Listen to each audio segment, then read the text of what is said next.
All right. Let's take a deep dive into Yum China, huh? Their 2023 annual report. Um, Lots to unpack there. It's really fascinating. We're going to break down what it tells us about this restaurant giant in China. Well, it's amazing, isn't it? Yum China, they're not just like hanging on in China's market. I mean, it's a competitive market, but they're really thriving. Yeah, it's true. You almost think like with more than 10,000 KFCs in China that they'd be, I don't know, hitting some kind of limit, but they're still growing like a lot. Well, they've really, I think, found this balance, right? They've got these powerhouse brands, KFC and Pizza Hut, and they're strategically going into these new, really exciting segments. I think they get it. Chinese consumers, they're changing, they want more, and Yum China is, well, they're meeting that demand. Okay, yeah, let's break that down a bit. We all know KFC, right? It's huge in China, like an Okay. institution at this point. But how are they keeping it going, keeping it successful? It's more than just, the Colonel's secret recipe. They're smart. Yum China has really adapted KFC to what Chinese people want. Think like congee, rice dishes. They even have, did you know this? They even have a breakfast menu, which, you don't see that in most KFCs in, say, the US. They've made it, really Chinese. So it's not just a brand from somewhere else. Yeah. They've like woven it into the culture. And I mean, you see that in the numbers, right? A 14% jump in KFC system sales last year. That's big. Huge. And that growth, it's two things, really. They're adding more stores and they're making more money from the stores they already have. I mean, just in 2023, they opened, get this, over 1,200 new company-owned KFCs. I mean, wow, that's a new KFC every few hours. And how about Pizza Hut? Is it doing as well? Yeah, definitely. They're the top dog in casual dining, way ahead of all the other Western brands trying to compete. And their growth, impressive. 14% increase in system sales last year. And just like KFC, they're being strategic, adding company-owned stores and franchises. Okay, so the big brands are doing great. What I think is really interesting is this move into these newer brands, right? Lavazza, Huangji Wang, Little Sheep, like they're building this whole like world of food. That's a great way to put it. Like Lavazza, Huh. They're partnering with this premium Italian coffee company. And it's smart. China's coffee market is exploding. They want to open 1,000 Lavazza stores. Think about that. 1,000 in the next few years. That's bold. Oh, 1,000 stores. Wow. Mm. They really think coffee is going to get, I guess, even bigger in China. They do. And then there's Hongji Huang. They do Simmer Pot. Yum China bought them, and it was a good move. They're already a leader in Chinese casual dining, and they mostly work through franchises, which, I mean, that's how you grow But they're fast. using that franchise model to like spread out quickly. And what about Little Sheep? Little Sheep, oh, that's all about hot pot, really popular, especially when it gets cold. Yeah. Oh, yeah, they're big on franchising too. Seems like this mix of owning some stores and then doing franchises, Hmm. it's key for how they're growing. I mean, they can expand really fast, Yeah, but they're also sharing some of the risk with the franchise owners. exactly. But it's not just about opening, more restaurants. They're really ahead of the game when it comes to technology. They use it to, be more efficient and also make the customer experience better. Yeah, the report talks about these AI systems, a super brain, to help them make decisions, even like smart watches for the staff. It sounds, I don't know, almost futuristic. It is, yeah. Think about this. They've got these AI systems and they analyze like real-time data about how many transactions are happening, and that helps them figure out, how many people to schedule and how much food to order. It cuts costs, reduces waste, makes sure there are enough people and enough ingredients when they need them. So it's like AI is making them um, more efficient, more responsive. What about this super brain AI? What is that like exact? It's like think of it as a digital assistant for the general managers of each restaurant. It helps them make decisions, but decisions that are based on data, not just their gut feeling. Stuff like how many staff to have, what to put on the menu, all of that. It's about using data to get better. It's almost like they're giving each manager like a superpower, Yeah, right? To see things they wouldn't normally see. that's it. And then you've got the smartwatches for the staff. They give like live updates on orders and how service is going, and that lets the managers change staffing throughout the day. So if there's like a sudden rush, they can get more people on the floor, Right. or the opposite if things slow down. Exactly. It's all about being flexible and reacting quickly. It's really interesting to see how they're using technology everywhere, from the kitchen to the customer. Okay, so I'm curious about like the money side of things now. All this growth, all this tech, it's got to be showing up in the numbers, right? What do their financials tell us about 2023? Oh, the numbers are definitely interesting. First off, system sales, excluding currency stuff, were up 21% in 2023. System sales. Um, can you, for those of us who aren't like financial experts, what does that even mean? Oh, good point. System sales, it's basically all the money made by all their restaurants, company-owned and franchises. So 21% up means they're, doing really well, making way more money than the year before. Got it. So that's like every bucket of chicken from KFC, Yeah. every Pizza Hut pizza, everything all added up in 2023. Yeah, that's the big picture. And if you dig deeper, same-store sales, so sales at stores that were already open, those grew 7%. So it's not just new stores driving the growth. That's a good sign, right? It Yeah. means they're not just expanding to expand, they're also making their existing stores better. Why are same-store sales growing though? Well, a few reasons. They're innovating with their menus, like the KFC stuff we talked about, the premium options at Pizza Hut. People are responding to that. And they're using tech to improve the customer experience. It just makes it easier and more enjoyable to eat at their restaurants. Makes sense. Give people what they want and make it easy for them to get it. But Yeah. what about, profit? Are they just growing to grow or are they actually making more money? Now this is where it gets good. Operating profit, get this, it jumped 76% in 2023 to $1.106 billion. 76%. Whoa. That's a lot. But more profit, it doesn't always tell the whole story. What's behind that jump? It's a couple of things. Obviously, more sales mean more profit, but what's really impressive is that their costs are under control. So they're finding ways to do more with less, right? Which is, I guess, how you make more profit. Absolutely. They're focused on efficiency, using tech to streamline everything from scheduling staff to managing inventory. It's paying off big time. Got it. More revenue, tighter costs equals big profits. What about earnings per share? I know investors care about that. Diluted earnings per share, EPS, that jumped too by 89% to $1.97. Wow, almost doubled. Investors must be happy. They are. Their investment is worth more, and it's a sign that, what Yum China is doing is working. So big growth in sales, big jump in profit, and a big increase in EPS. Can we, I don't know, can we look at those numbers a little closer, maybe break them down by brand or something? Sure. Let's start with KFC and Pizza Hut, the big ones. KFC, it's 14% system sales growth. That was from both new stores and more revenue from franchises. They're opening more of their own restaurants, but also using their franchise network to, expand their reach. Smart. Franchising lets them grow fast without having to put up all the money themselves. What about Pizza Hut? Same strategy. Yep, same thing. Pizza Hut is growing with company-owned stores and franchises. Their system sales also grew 14%. So it looks like, yeah, they're doing the same thing with both brands. Okay, so they've got like a winning formula. Now, how about their revenue? Where's it coming from? More from their own stores or from franchises? Revenue from franchises, that jumped a lot in 2023. They added more franchise restaurants and, same-store sales grew too. That shows their franchising model is working for both expanding and making money. Win-win, huh? The franchises get to use the brand and get support from Yum China, and Yum China gets to grow fast and make more money. Exactly. It shows they have a good vision Right. and they know how to make it happen. Now, the report also mentioned something about expenses and how they report the numbers for Hangzhou Catering, right? Can you explain that? Sure. So their G&A, general and administrative expenses, those went up in 2023, mainly because they're paying people more and travel costs are higher, since the pandemic. Yeah, that makes sense. People are traveling for work again, and it's harder to find good people, so you got to pay more. I'm seeing that everywhere. Yep, it's a trend. Now, about Hangzhou Catering, it sounds like they don't get their financial data to Yum China in time for the quarterly reports. So they have to report it a quarter later. Huh, interesting. So, they're missing a piece of the puzzle for a while. Does that make it hard to plan or make forecasts? It does make things a bit trickier, yeah. But overall, Yum China in 2023, it's a success story. Growing fast, profits are up, and investors are happy. Impressive, yeah, especially since the Chinese market is, always changing and it's tough. But looking ahead, how are they planning to create value for their shareholders in the future? Well, they've got some good stuff in place to reward shareholders, including a big share buyback program. We can dig into that a little later. Oh, this is getting really interesting. I want to hear about those plans. We were just talking about how well Yum China did financially.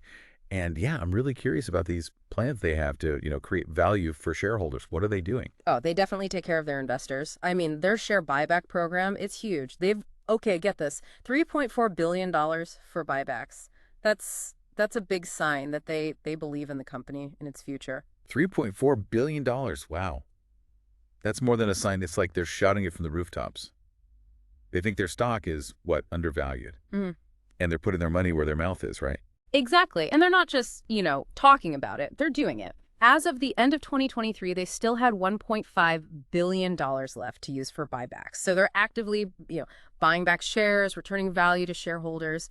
Just in the last quarter of 2023, they bought back over 7 million shares at an average price of $44.86.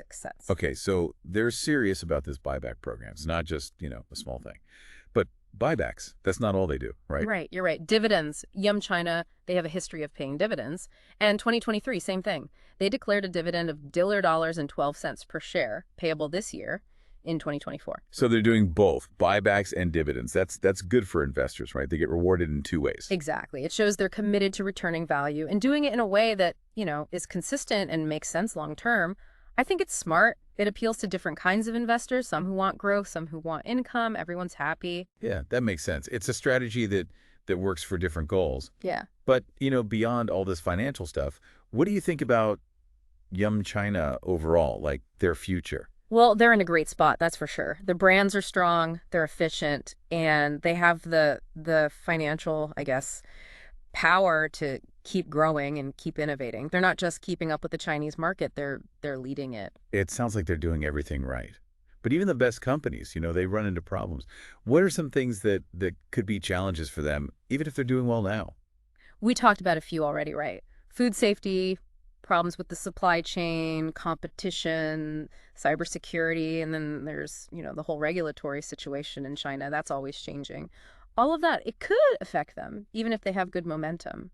Okay, yeah, let's talk about those in a little more detail, starting with food safety.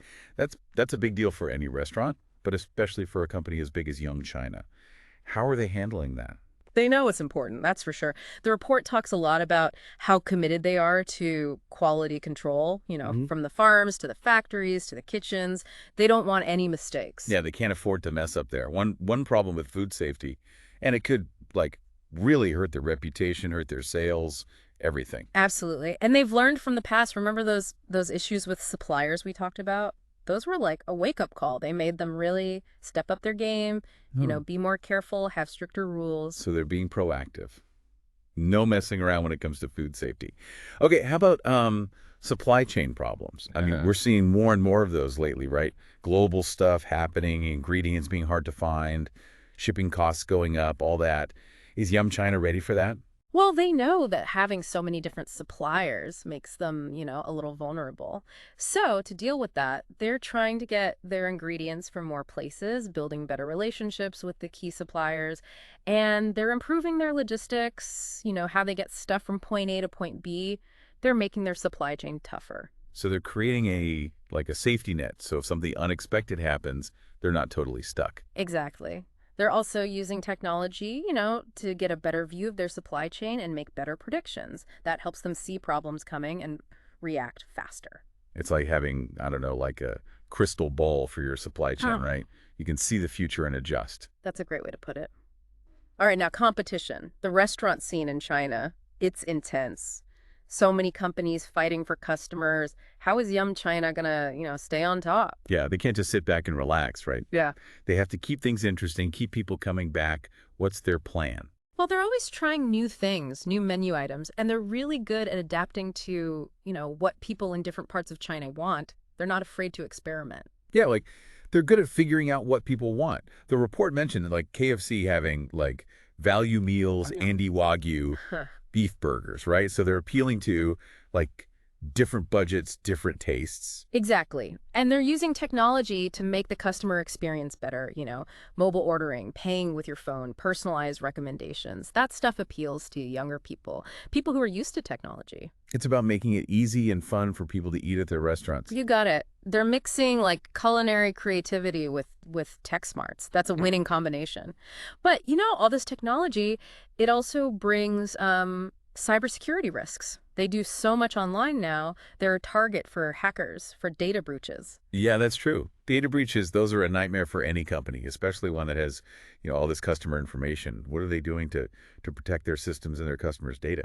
Cybersecurity, it's their top priority.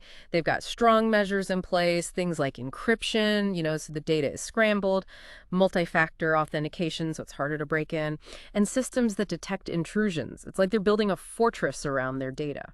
So it's like a multi-layered approach to security, lots of different safeguards. Exactly. And it's not, set it and forget it. They're always updating things, watching for threats, training their employees on how to be safe with data. It's a constant process. Makes sense, especially since the threats are always changing too. All right, now let's talk about um, regulations in China. How is that affecting Yum China? Oh, the regulatory landscape in China, it's tricky. It's always changing, and they have to be really careful balancing what they want to do with the rules. What are some of the specific challenges they're facing? Well, there are stricter rules now about collecting and using data, to protect people's privacy. And Yum China, with their loyalty programs and online ordering, they collect a lot of data. They have to be careful to handle it responsibly and follow the rules. Yeah, that's a big deal these days, data privacy. Companies need to be, open and honest about how they use people's information. Definitely. And then there are the rules about food safety and labeling. Those are always changing too. They have to keep up with those, make sure their suppliers and restaurants are following the latest standards. So it's a lot to keep track of, adapting to new rules, making sure they're compliant. It's another layer of complexity, and the Chinese market is already pretty complex. It is, for sure. But, despite all that, I think Yum China is in a good position to keep succeeding. They know the market, they're led well, and they're good at, adapting to change. If they can keep doing that, keep using technology, and stay on top of the regulations, I think they'll do great. So they've got like the recipe for success, right? Right. But they can't get complacent. The Chinese market, it's tough, it's fast-paced. Mhm. Only the companies that are quick and innovative will survive. That's a good point. And it brings up an interesting question. Can Yum China, with all their focus on growth and technology, also become like a leader in sustainability and social responsibility? That's something to watch. Yeah, that's important. Sustainability, it's not just something nice to do anymore, it's essential. Sure. So lots to think about with Yum China. Definitely. Lots of potential, lots of challenges. It'll be interesting to see what happens. All right, so now it's time to like look into the future, right? Right. What's next for Yum China? We've seen how much they've grown, how they're using technology, all that. But what's coming up? Well, they've definitely got big plans, that's for sure. They want to hit, get this, 20,000 stores in China. That's almost double what they have now. 20,000 stores. Wow. That's a lot of food. Ambitious for sure. But is that realistic? What'll it take to actually get there? Yeah, it's a big goal. I think the biggest thing is, can they keep their brands, exciting and appealing, especially to younger people in China? They've got so many choices these days. Right. It's not just about like the KFC nostalgia anymore. They have to like really understand what people want. Exactly. And that means innovating, not just the food, but the whole experience. And technology, that's going to be key. We talked about AI, online ordering, even smartwatches, right? Yeah. What else could they do with technology going forward? Imagine this. You open the app and it suggests like personalized menu items based on what you've ordered before, what you like, or I don't know, maybe robots in the kitchens, even robots delivering the food. Robot chefs and delivery drones. That sounds like, I don't know, something out of a movie. It might not be that far off, actually. And Yum China, they're not afraid of technology, so maybe they'll be the ones to make it happen. It's crazy to think how much technology might change, the whole restaurant industry. Hmm. But besides technology, what else could affect Yum China in the future? Well, the rules in China, the regulations, that's always a big unknown. It's constantly changing, and they have to stay ahead of it, figure out what's coming, and adjust. We talked about data privacy and food safety. Yeah. Are there any other, like, regulatory changes they should be worried about? Well, the Chinese government is, looking more closely at foreign investment these days. Mhm. And Yum China, they're listed in the U.S., so that could be tricky. They'll have to be careful. Yeah, it's a tough spot keeping both the Chinese government and the U.S. investors happy. For sure. And then there's, the global economy. You can't predict that. If China's economy slows down, people will spend less, and that'll hurt Yum China. Right. They're not, like, immune to what's happening in the world. So lots of opportunities, but also, some big challenges. Overall, how do you feel about their future? I'm optimistic, but cautiously optimistic. They have a good track record, a strong team, and they're willing to change. If they keep adapting, keep using technology, and handle the regulations well, I think they'll be fine. It sounds like they're on the right track. But, they can't relax. China's a tough market.